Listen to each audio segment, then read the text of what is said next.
After watching Jalen Milroe Saturday night in Baton Rouge and watching Jalen Milroe in games in October, does anyone still think Jalen Milroe was not hurt? It's hard to say that there was something not bothering him physically, because there's no way. And I don't care, the theory out there that, certain people had told Jalen Milroe, you need to prove that you can really, play in the pocket, that you're more of a quarterback that can throw downfield. You don't need to be running all over the place. Nick Sheridan, Kalen DeBoer, look, you play to your strength. You play to what makes Alabama the best. There had to have been something going on back then. There's no other way to explain it, because when Milroe is playing like he played Saturday, they could be the best team in college football. I think they are. With the combo of the way the defense has played the last two games, that team Saturday night is the best team in college football. Now, can Alabama keep that team on the field for 4, 5, 6 more games, whatever it takes? I don't know. Nobody in college football has been that consistent this year. Nobody, not just saying Alabama, nobody in college football has consistently done that. But that team that played Saturday night, to me, is the best team in college football. We saw it for a half against Georgia.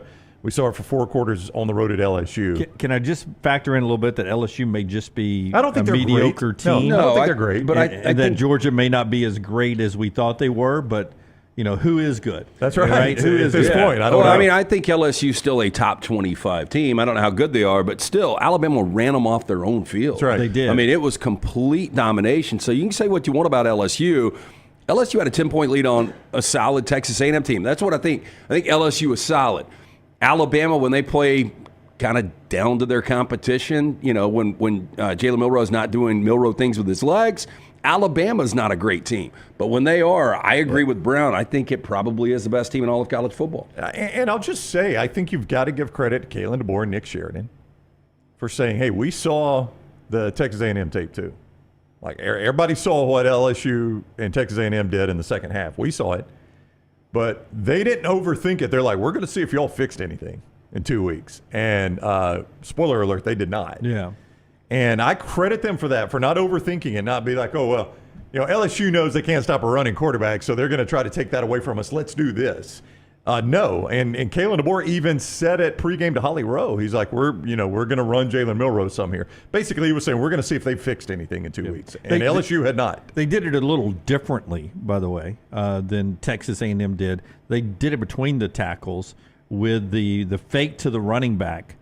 And then basically, as Luganville explained on Monday Morning Live, the running back after the fake becomes the fullback in the old school football, and then Milroe just followed him in the hole. Right. A couple of the long runs were between the tackles. The 39 and the 72s were you're just following that fake to the halfback, and then you follow him through the hole, and it's off to the races. Impressive game plan. And the defense, I'm critical on scheme and whatever, but they heated up Nussmeier, and they made big plays. I thought LSU's best chance of winning the football game was after it was their first chance to get momentum. Yep.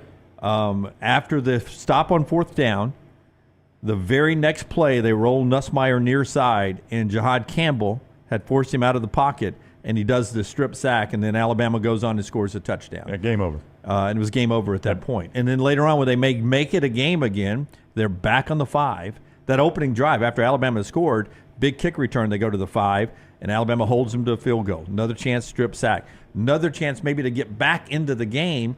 They're down to the 5 again. Hold them, and then Deontay Lawson with an interception. Tremendous play, by the way. Because he fought off the pick. It was absolutely a pick play there. And I think, and a little bit of it, Nussmeier thought there was no way he was going to come off and go to the other receiver. Nussmeier, and Herbstreit even said, like, man, you look at that and you think this is a wide open touchdown. Yeah, because he's going to be picked. He's getting picked out of the play. He fights through that, and he jumps right in there. In the passing lane. And just to catch it. I mean, that ball's thrown so hard, and it was like he had glue on his gloves. Now, I think Nussmeier he's got some issues right now as far as turning the football over. 6 turnovers now in the last 2 games. I think his confidence is kind of shot. I don't know where LSU goes with 3 losses. I'm sure LSU fans are really disappointed in year 3 under Brian Kelly.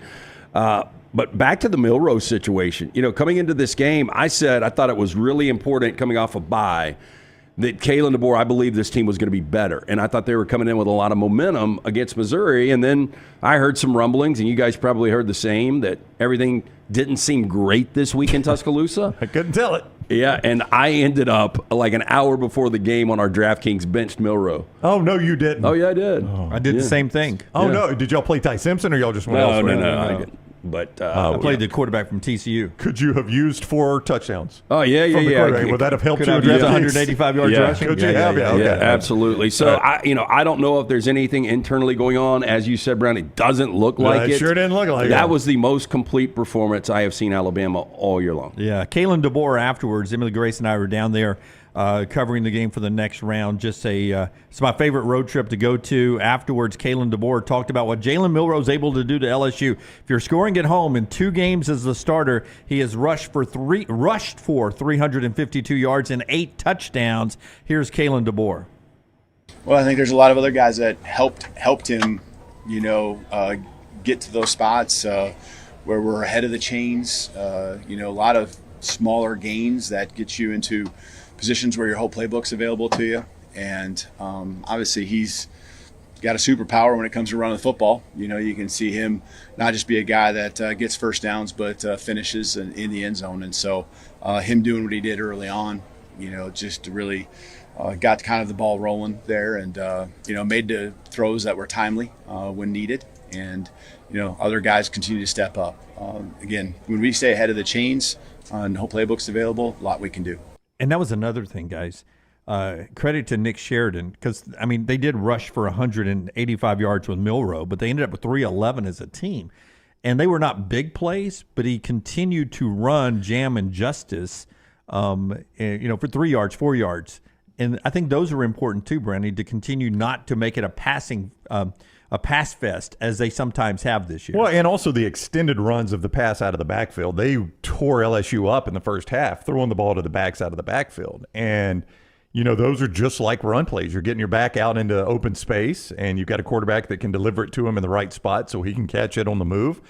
Those were huge for Alabama when that was still a ball game, is getting Justice Haynes and Jam Miller involved in the passing game. Well, and I think moving forward, what this does, and you talked about between the tackles, is where he was getting his yards. I think this opens up. Now, when you actually hand the ball to Jam or Justice, it's really going to open things up for them against these defenses they'll see coming up. And that's another thing that you got to look at, man. Alabama is not going to be really facing any competition until the playoffs. Oklahoma's defense could be challenging. Auburn's a rivalry game. Mercer's a good FCS team. But those are 3 wins, or should be wins, for Alabama that should get them into the playoffs. Yeah. We'll talk about the playoff scenarios in the SEC championship, which is still in play for Alabama. If I would have told you that Jeremy Bernard and Ryan Williams had 3 receptions combined for 28 yards. Bad news. On the road, there's no way they win this game, right? I will tell you, the good news for LSU is that they only had 3 receptions, because the overthrows on the wide open receivers, this could have easily been a 60 spot from Alabama. Here's Jalen Milroe. Kalen called your running ability a superpower. Is there, when you're clicking like that, is there a feeling of almost invincibility when you're out there? Yeah, going into this week, Coach Sheridan was definitely coached me hard this week, just pushing the pocket, attacking all areas of the game, whether it's passing game, run game, just being my best me and just doing what the play call asks of me. Just being a point guard with the football, whether distributing to our playmakers, using my legs, just doing what the defense gave. And so I think that was just evident to the performance today, which is just taking what the defense gave. I've heard other people say, I think this offense will be better with Ty Simpson. I don't know where that comes from. I don't either, but that is Lamar Jackson. Look, he's got a lot that he has got to get better at, but just his pure ability and his speed is incredible. I don't know what he would be clocked at. I'm assuming around a 4.4. Faster than anybody chasing him. Yeah, but his football speed is next level. Yeah, I will tell you, I was blessed to be sitting right next to the Lions and the Jaguar scouts. Okay. And after that first run where he hit high gear in traffic and cut back across the 39-yarder. I looked over at them, and they were like, that's the kind of stuff. They weren't saying anything, but they were looking at each other. They were like, whoa, yeah. Really, one performance like that, he dipped down to probably a second-round guy. Now he might be probably the second or third quarterback taken off the board. He's just got that raw talent that you can't coach. There's nothing you can do about it. When he's on, that guy – I don't know how you defend it. Brad, when you got NFL scouts going. Yeah, I know. More on this later. I'd take him over Carson. Hey, and I'd take him over Carson Beck right now. You brought, he will go over Carson Beck. You brought up Nick Sheridan, and how cool was it to see Nick Sheridan come down from the booth on the sideline celebrating with the players? It kind of reminded you of Kane Womack, before the bye, calling the timeout, and they pitched the shutout, and how it kind of galvanized everybody on the sideline. It looked like a sideline that was in unity this week. It did. Somebody texted me, it was like the most devastating thing is they keep showing the empty seats in Tiger Stadium. I was like, the most devastating thing is the shot of the empty coach's box. Oh. It has to be a blowout. Yeah, for the coaches you don't to see leave that. The box. I know. I was like, that is. If I'm an LSU fan, I do not want them to show that shot again of the Alabama's empty coaching box. And I know where we originate from. The majority of our listeners, Alabama fans, but we need to take a look at the other side of this too, because. LSU, where do you go from here? We're getting to that. The show being brought to you by a couple of folks. But before we tell you about our great sponsors, including our friends at CPAP Plus, who brings you this sound from Tyler Booker postgame. Tyler Booker, who will be with us in the next segment, had this to say about the offensive performance. Jalen was Jalen. He had a great performance. He ran the ball really well. He had great ball security, and it's just great blocking for that guy because I know that when I do my job, he's going to do his job, and great things happen when we both do our job. Yeah, and no turnovers is the key there. And no sacks. I mean, I know he only threw it 18 times, but still. Yeah, and very few penalties. I mean, the very first penalty pre-snap, you thought to yourself, here we go.